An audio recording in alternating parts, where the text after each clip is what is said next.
Yahoo! Hello, hello, hello mga masters and mga ka-G!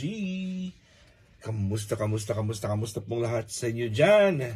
At syempre, welcome po sa ating Thursday episode ng ating All About G, the Green Iguana Daily Vlogs. Thursday edition. At kakagising na po namin ni G. Actually, ako ang gumising sa kanya. At hindi naman siya galit. Kami ay hinimas-himas ko muna yung likod niya kasi mainit naman yung likod niya. Kasi meron din heat lamp. Ceramic heat dyan, no? At dito yung kanyang heat rack niya ay mainit. Kaya pagkagising ko sa kanya, umiinom na po yung gin natin.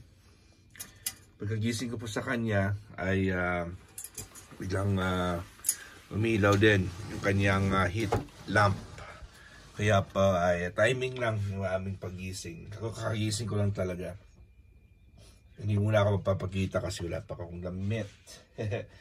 So, kamusta pong lahat dyan? Good morning, Philippines! Sa lahat ng Asian countries, kung saan ka mang lupalop ng ating mundo, ay good morning, good noon, good afternoon, good evening, at good night na po. Siyempre sa mga matutulog na. Pero kung may time ka pa po, ay hingin ko muna ang inyong 15 minutes para sa ating All About G, the girly, Green Iguana Daily Vlogs. So, mamaya po ay meron na naman tayong premiere promotion sa Team Kuroda. At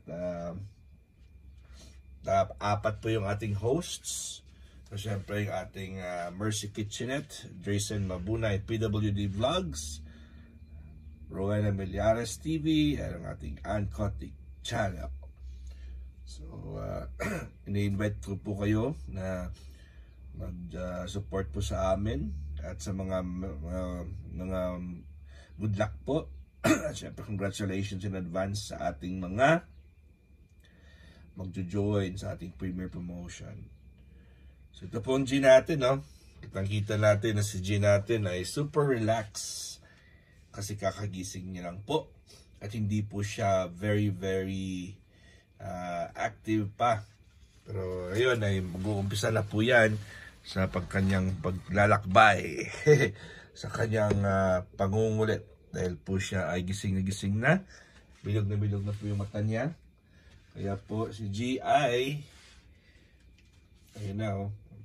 Siya po ay maghahanap na ng paraan kung paano po siya makakalabas na naman sa kanyang palasyo. Ayun, sa mga masters at mga ka-G, anong balita po sa inyong lahat dyan? At kayo po ba ay nasa mabuting kalagayan, no? Di ba? Halos naman lahat sa atin ay okay naman. Kaya thank God at nabigyan tayo ng another day, another chapter ng buhay natin.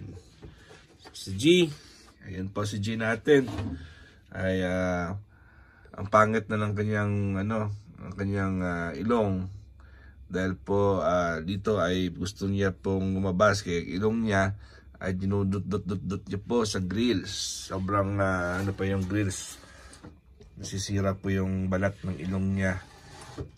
So ito po yung ating ngayon, no? Yung ating banded Texas Gecko. Ito po silang dalawa. Ito po siyang walang buntot. Ang may buntot po ay nandoon, no? Yung buntot niya ay nakalabas. So nandito lang po si G natin, no? Ayan.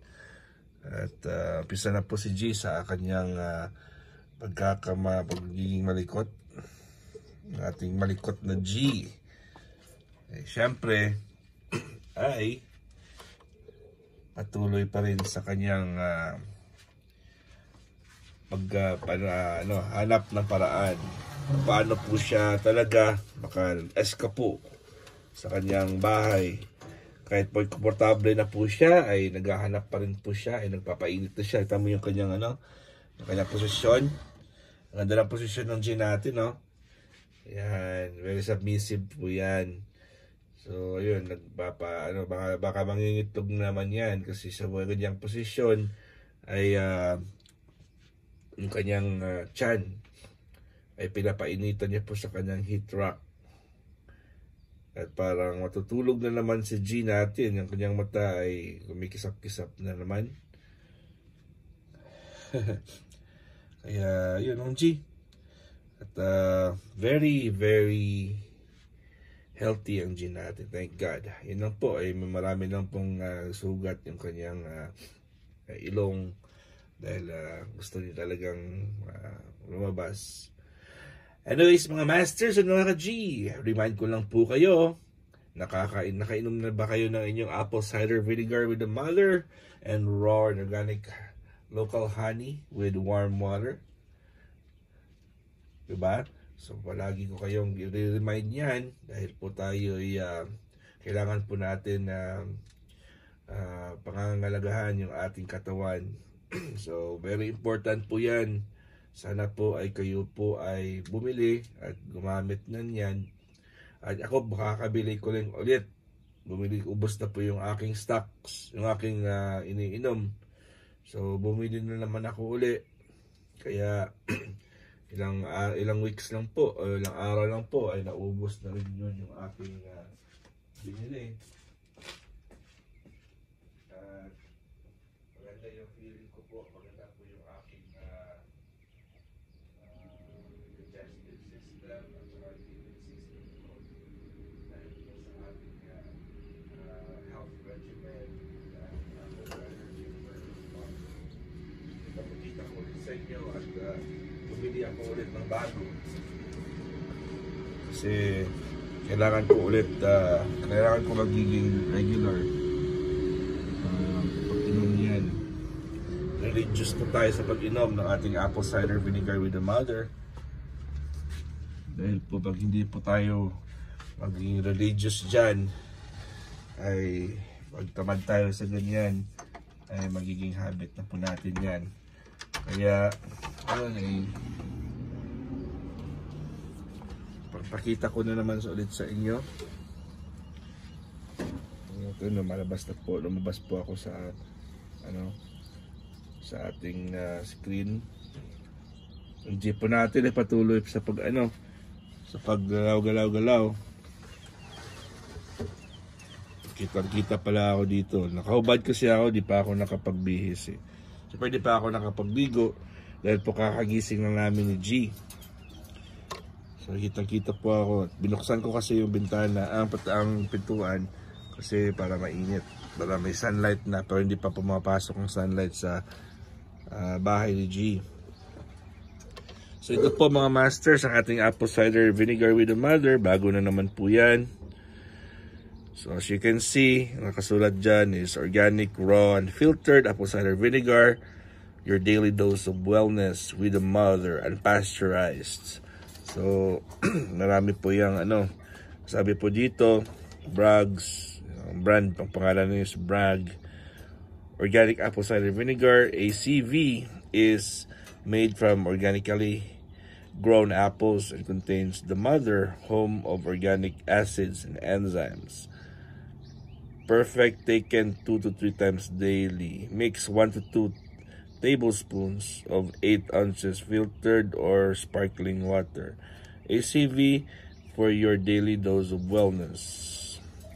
Add to your favorite smoothie or drink. Mix into homemade salad dressings and sauces.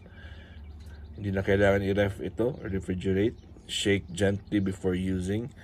So yan po ay sinishake natin kasi meron po yung mga sediments sa ilalim. And siyempre dahil po dito ako sa El Paso, Texas, ay meron din silang kami Texas raw and filtered organic din po ito. Honey. Yan. So kung saan ka man nakatira sa Pilipinas, hanap po kayo ng honey na local dyan sa inyong lugar. Sa Japan, sa Saudi, or sa Kuwait, Qatar, or Canada, or kung saan ka mang lupalop ng mundo, ay hanap ka po ng honey na dyan po kinulture sa inyong lugar. Kasi kailangan talaga na local Dahil po yan po ang tutulong po sa pagpapalakas ng iyong immune system. Dahil po ang honey ay nakakatulong, isa po yung isang potent antioxidant.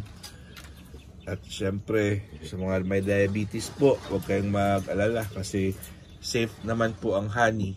Kasi tumutulong po yan sa pagpapalakas ng pancreas natin at other organs.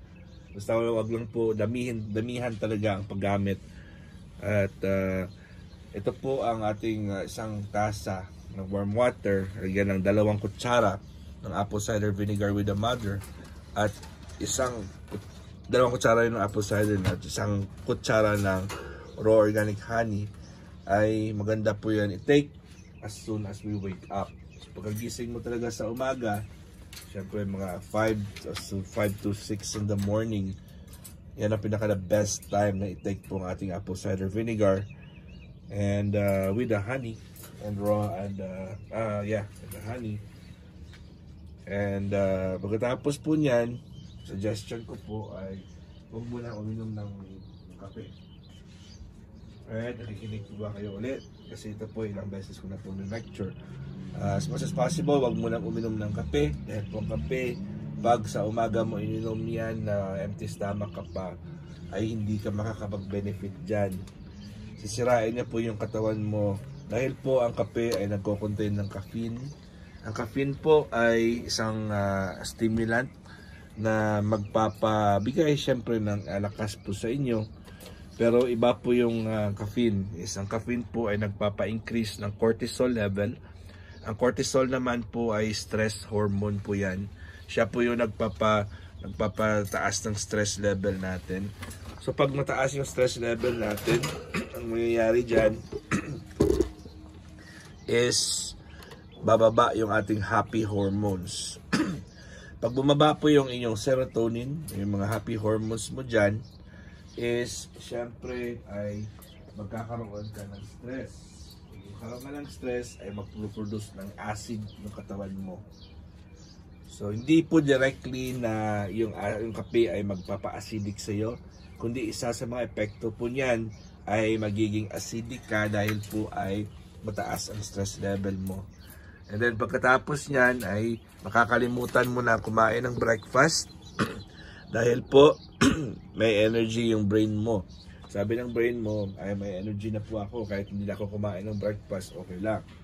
Unfortunately, sa umaga po is very important dahil yung last na kumain ka ay siyempre mga before, kung iba dyan is 5 o'clock ng hapon, 6 or 7 or 8 ang maximum.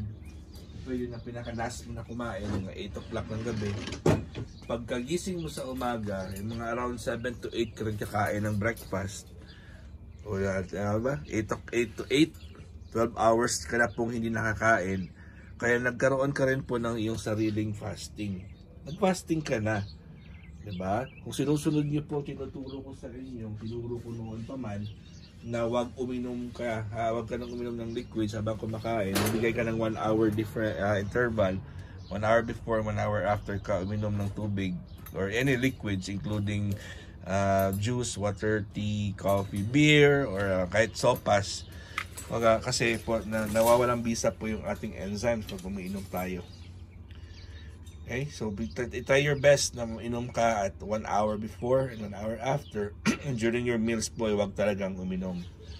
Okay, para magiging maganda yung ating digestive system. So yun po. So pag sinusunod mo yan, hindi mo na po kailangan mag-fasting. Kasi ba, uso ngayon ng fasting. So yun po fasting. Pag sinusunod mo yan, hindi mo na po kailangan mag-fasting. Kasi po gumagana ng mabuti yung digestive system mo. So, kailangan kumain ng maganda meal. Saka breakfast, sa lunch at sa dinner.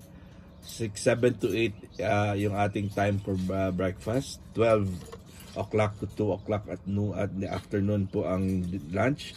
At 6 to 8 or pwede mong 5 to 8 naman po ang dinner. So, yun po yung pinaka-importante mga masters. And try your best po na alagaan talagang katawan natin.